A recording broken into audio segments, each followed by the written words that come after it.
Сәлем достар, барлықтарыңызға жалын сәлем. Менің есімім Ануар Бақдәулет. Біз жалпы бүгінгі тақырыпта 12 жұп нерв жайлы баяндайтын боламыз. Соның ішінде ең негізгі қозғайтын тақырыбымыз дәм және иіс сезу, есту жүйелеріміз жайында болады. Және де беттің нервтерін қамтимыз. Жалпы 12 жұп нерв жүйесіне тоқталсақ, иіс нерві, нерв альфакторис деп аталынады. Екінші нервіміз көру нерві, нерви оптикус деп аталынады. Көз қимыл нерві, нерви окуломоторис деп аталынады. Кейін шығыршық нерві, ішкі нерв, әкететін нерв болады.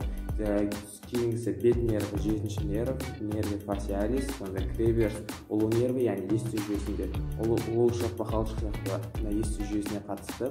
Кейін тіл жұтқыншақ нерві, кезбе нерв, қосымша нерв, және тіл асты нерві, нерви гипоглоссус деп аталынады. Жалпы енді тоқталатынымыз, бірінші біздің тақырыбымыз бет нервіне тоқталсақ. Бет нерві деп аталған нерви фасиалис деп аталынады. Бұл беткі жүйемізде негізінен орналасып біздің эмоцияларымызға, олардың қимыл бағдарларымызға жауап беретін ең басты нервтеріміздің бірі болып табылады біздің бет бейнемізге байланысты.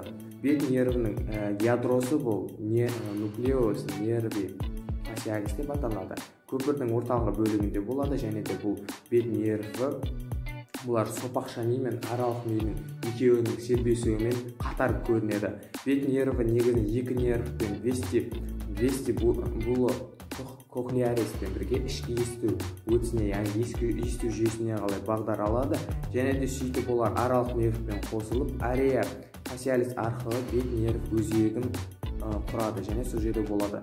Кейінгісі екінші бөлігі өзектің тізел ілімі ганглион геникули деп аталынады. Бұл тізелік түйін, бұл ең маңыздылардың бірі, сонда түйіндерден тұрады. Кейінгісі олар үлкен тастық нерв деп аталынады. Нерви петросис майор, үлкені. Бұл одан соң бағдарланып, үлкен тастық кіші нервіне қарай бағдарланады. Бұл нерви петросис минор деп аталынады.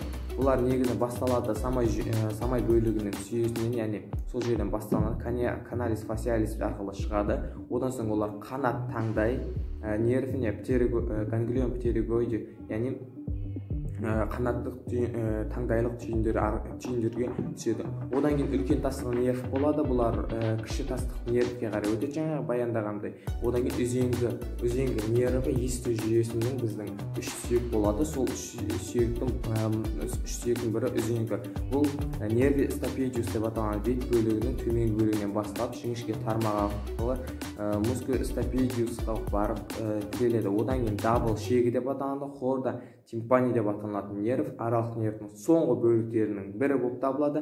Тіл нервтері, содан кейін соңғысы тіл нервіне, біздің сезімтал жүйесі тілге. Нерви мандибуларис. Бұл тіл нерві негізінен тілдің сезім мүшелері алдыңғы бөлігі, тәттіні, боковой бөліктері, қышқылды, әшіні сезетін қабілеттерге ие. Және де бір ғана бет нервінің өзі біздің бет жүйемізден басталып, онан соң олар естуге, онан соң тілге солай біртіндеп кете береді. Иіс сезу де солай бір-бірімен байланысты. Бізде өткенде болып жатқан вирустық инфекция кезінде бізде иіс сезбей қалуы, дәм сезбей қалудың барлығы осы нерв жүйелерінің бір тұтастығы, яғни тұйық жүйелі бір тұтас организм екендігінің бірден бір айқын мысалы болып табылады. Жалпы шықшыт бет нерві самосүйектің пирамидасына біз емізік тесік арқылы шыққан соң, шықшыт без қалыңдығына кірмес бұрын келесідей бөліктерге бөлінеді. Біріншісі артқы немесе терең құлақ нерві. Мына көріп отырғаныңыздай жанынан кесінділері. Бұл деп отырғаныңыз нерви аурикулярис постериор эс профундус деп аталынады. Бұлар артқы және жоғары бұрылып, сыртқы құлақ артынан жүріп, екі тармаққа бөлінеді. Рамус постериор және де оксипиталис артқы немесе шүйделік бөлікке бөлінеді. Бұл деп отқанымыз, бұлар алдыңғы тармақ мускулес аурикулярис постериор және де мускулес обликуа аурикулярис және де нервтендіріп, бір-бірімен артқы тармақ мускулес оксипиталисті нервтендіріп, нерви аурикулярис магнусы және де нерви оксипиталис минор екеуі де мойын өрімімен байланысып тұрады. Екінші бөлігі біз тіләсті тармағы төмен бағытталған жіңішке сабушаға ұқсас нерв болып табылады. Бұл нервтер негізінен бұлар өріммен қосылып аттас бұлшықтың қалыңдығына барады. Үшіншісі қос қарыншалық тармақ Бұлар дигестрикус деп аталады. Негізгі сабаудан алдынан көрсетілген нервтер сәл төмен басталып, қос қарыншалық бұлшықеттің артқы қарыншасы бойымен төмен түседі және оған тармақтар береді. Құрамында тіл жұтқыншақ бөліктері бар және де бет нерві шықшыт без қалыңдығына кірген соң екі тармаққа бөлінеді: жоғарғы және төменгі ұсақ бөлік. Кейін бұл тармақтар радикалды шашыраңқы екінші тармақтарға жоғарғы және төменгі бет бұлшықеттеріне барады. Солай бұлар өздері тіл жұтқыншақ нервтермен байланысып, дәнекер тіндік коммуникантский, яғни бір-бірімен жұтқыншақ нервтендіріп отырады. Мына суретте көрініп отқанда мына дәнекер тіндері және де бұлардың бөліктері нервтендіретін дәнекер тіндінің тармақтары осы жерде көрсетілген.